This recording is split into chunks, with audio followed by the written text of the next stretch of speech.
want you to close your eyes for a second. Well, unless you're driving. If you're driving, please keep them glued to the road. But mentally, step into this space with me. Every single night, the moment your eyelids drop and your conscious mind goes offline, you don't just stop existing. You cross a border. You enter an entirely separate, self-contained reality. Your brain shuts down its incoming sensory feeds from the physical world, flips a biological switch, and starts rendering full-scale universes out of absolute thin air. You fly, you build cities, you talk to people who have been dead for 20 years. And to your brain, in those moments, it's entirely, undeniably real. I'm Tara Peralt, and you're listening to Psychology of the Strange. Welcome to the dark side. And today we are charting the far edges of the mind. We're talking about a space where cutting-edge neuroscience is currently crashing headfirst into ancient spiritual mysticism. We're mapping the landscape of lucid dreaming, out-of-body experiences, and a bizarre, fascinating, and deeply misunderstood phenomenon known as epic dreaming. For decades, science treated the dream world as a byproduct, just the brain clearing out its digital trash, sorting memories from the day, throwing random neurological sparks against the wall. But a groundbreaking study published in PLOS Biology has completely turned our understanding of consciousness upside down. Scientists have discovered that highly immersive, hyper-vivid dreams aren't just random midnight movies. They serve as structural anchors for our minds. They change the physical perception of how we sleep. They act as an internal scaffold, keeping us insulated from the waking world. And if you look closely at the data, it starts to reveal something incredible. The exact same neurological signatures we see in people who can control their dreams are mirroring the states of consciousness sought after for thousands of years by Tibetan monks, astral travelers, and mystics practicing the art of leaving the physical body behind. So how do we take the wheel of this late-night reality simulator? What happens when the simulator refuses to turn off and you become trapped in some kind of epic dream? And is it possible that our brains are naturally wired to experience alternate dimensions of reality every time we hit the pillow? Grab your notebook, keep your wits about you, and don't believe everything you see. We're going deep into the night.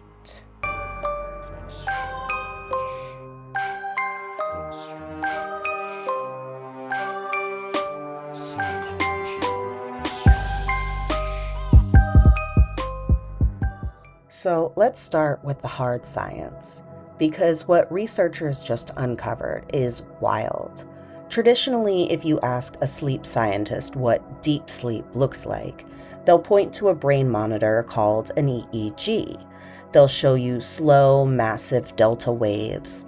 They'll tell you the brain is quiet, cortical activity is dropped to a whisper, and consciousness is basically turned down to zero. That's the classic definition of a restorative night.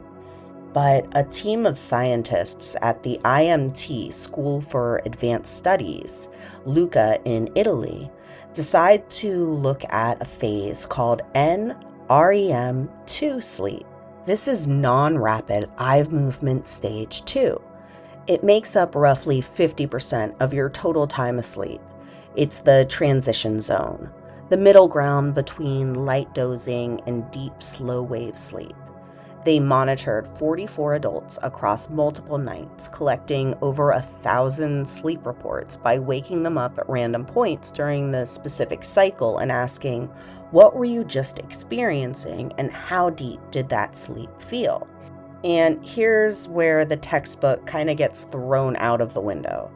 The researchers discovered that people reported feeling the absolute deepest, most profoundly restorative sleep under two conditions.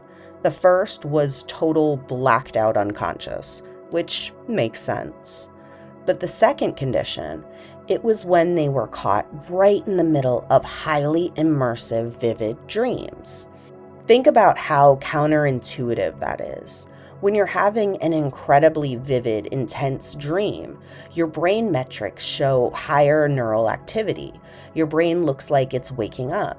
It's firing, it's processing imagery, it's reacting emotionally.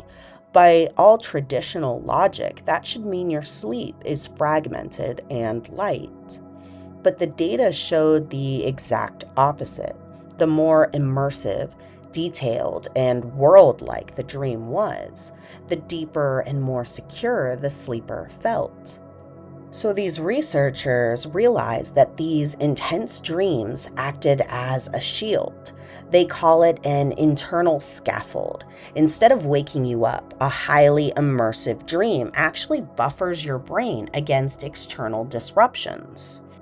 It tricks the mind into staying completely disconnected from the outside environment. It's the brain way of saying, hey, look at this shiny, complex world over here. Don't listen to that car alarm outside or the dog barking down the street. This changes everything. It means our subjective experience of sleep, meaning how deep we feel we slept, isn't just about turning the brain off. It's about how intensely we inhabit our internal dreamscapes. But what happens when this reality engine runs completely out of control? What happens when the dream world becomes so relentless, so massive in scale, that it stops acting as a protective shield and starts feeling like an inescapable night shift? And that brings us to the exhausting world of epic dreaming. So the term epic dreaming sounds amazing, right? Like you're starring in your own late night Marvel movie or traveling across an expansive high fantasy universe. But if you talk to clinical sleep specialists or the people who actually live with it, the reality is far more grueling. In medicine, epic dreaming is a recognized form of disturbed sleep. It's characterized by patients who report dreaming all night long without an intermission every single night. And these aren't magical, surreal dreams where you fly through space. They're relentless, hyper-detailed, physical, and usually agonizingly mundane. Imagine closing your eyes at 11 o'clock. The moment you drift off, you find yourself standing at the edge of a massive, muddy field. And your task in the dream is to walk through thick, heavy mud, lifting one foot after the other for miles and miles and miles.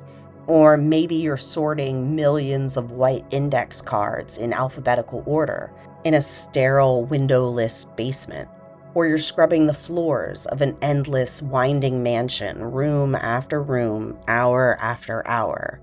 You feel the physical resistance of the mud. You feel the mental fatigue of sorting the paper. And then your alarm goes off at 7 a.m. You open your physical eyes, you sit up in bed, and you feel absolutely, utterly exhausted. Because as far as your conscious mind is concerned, you didn't rest.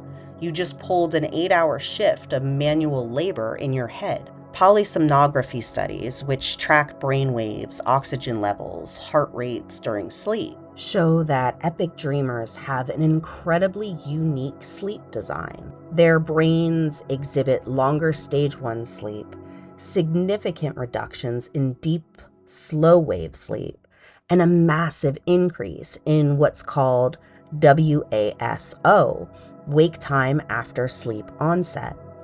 Essentially, their brains are hanging out in a permanent twilight zone. They're sleeping lightly enough that their short-term memory remains active, allowing them to remember hours and hours of continuous dream narrative, but they're deep enough that they remain trapped inside the simulation. What the new 2026 plus biology studies suggest is that epic dreaming might be a hyper-exaggerated, broken version of that internal scaffold we just talked about. In a normal sleeper, an immersive dream is a temporary shield that keeps you resting. But in an epic dreamer, the brain gets locked into this immersive rendering loop. The barrier becomes too thick, the simulation becomes too intense, and the line between restful disconnect and the cognitive exhaustion completely blurs. It's an incredible neurological paradox, an excess of dreaming that robs you of the very rest that dreaming is supposed to protect. But this raises a fascinating question for our journey today. If the brain is capable of rendering such stable, continuous, long-form realities, while our physical bodies are paralyzed in bed, what happens when we realize we're inside the machine? What happens when we wake up inside the epic dream and take control of the controls? And that brings us to the holy grail of sleep exploration, lucid dreaming. A lucid dream occurs when you are actively dreaming, but a switch flips in your prefrontal cortex, the part of your brain responsible for logic, self-awareness, and critical thinking. Suddenly you realize, wait a minute, I don't work at a warehouse full of index cards. I'm actually asleep in my bed right now. This is just a dream. The moment that realization hits, the rules of reality dissolve. The index cards turn into rose petals. The muddy field turns into a launch pad. You can look up at the sky, push off the ground, and fly at the speed of sound through a world generated entirely by your own subconscious mind. For centuries, mainstream science dismissed lucid dreaming as New Age nonsense or a trick of the imagination. That all changed in the 80s when a researcher named Stephen LaBerge at Stanford University proved it scientifically using a genius workaround. When you dream, your entire body enters a state of temporary paralysis called REM atonia. This keeps you from physically acting out your dreams, like accidentally punching your nightstand. But there's an exception to the rule. Your eyes. Your eye movement in the physical world matches your eye movements inside the dream world. LaBerge had lucid dreamers go to sleep in a lab hooked up to an EOG monitor to track eye movements. He told them, once you realize you're dreaming, look far left, then far right, then far left, then far right, in a specific rhythm. And it worked. While their brains showed they were indisputably in deep REM sleep, the machines recorded these distinct, intentional, sweeping eye movements. They were sending a Morse code message from inside the simulation back to the waking world. They were saying, I'm in here, I'm awake inside the machine. Now, let's tie this back to our 2026 study on dream immersiveness and epic dreaming. The common thread across all of this is presence. The degree to which your brain successfully tricks you into believing you are fully situated in an environment. In an ordinary dream, you're a passive actor in a script you didn't write. In an epic dream, you're trapped in a relentless, exhausting loop of presence. But in a lucid dream, you achieve the ultimate state of cognitive equilibrium. You have the hyper-stable, immersive scaffold of the dream world, but you've injected full waking self-awareness right into the center of it. Think about how profound that is. You're simultaneously the architect, the director, the main actor, and the audience of an entire universe.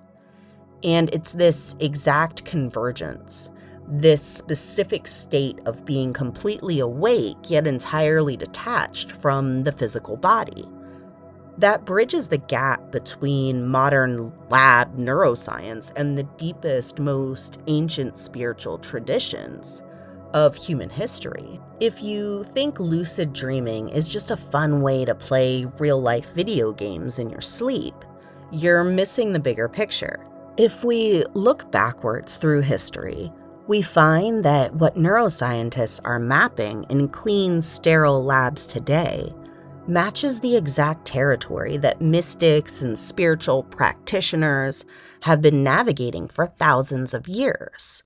So let's take a journey to the Himalayas, dating back over a millennium, long before Western science even had a word for REM sleep. Tibetan Buddhists were practicing something called Dream Yoga. To the practitioners of Dream Yoga, waking up inside a dream isn't a parlor trick. It's critical spiritual discipline. They believe that our waking life, our daily reality, is itself a kind of construct, an illusion shaped by our perceptions, biases, and biological limitations. Sound familiar? It's exactly what modern cognitive science tells us. The Tibetan masters argued that if you can learn to maintain unbroken consciousness as you cross the threshold from waking to sleeping, you can witness the raw mechanics of how the mind creates reality. In Dream Yoga, once you become lucid, you're instructed to deliberately change large things into small things, to manifest fire where there's water, to transform yourself into animals and to travel to celestial realms. Why? To train the mind to realize that all forms, all limitations, all fears are ultimately empty constructs of consciousness. They use the stable immersiveness of the dream world as a training ground for spiritual liberation. So now let's pivot to a different side of the mystical coin: out-of-body experiences, OBEs, and astral projection. Millions of people across various cultures and eras have reported experiences where they feel their consciousness detach from their physical body.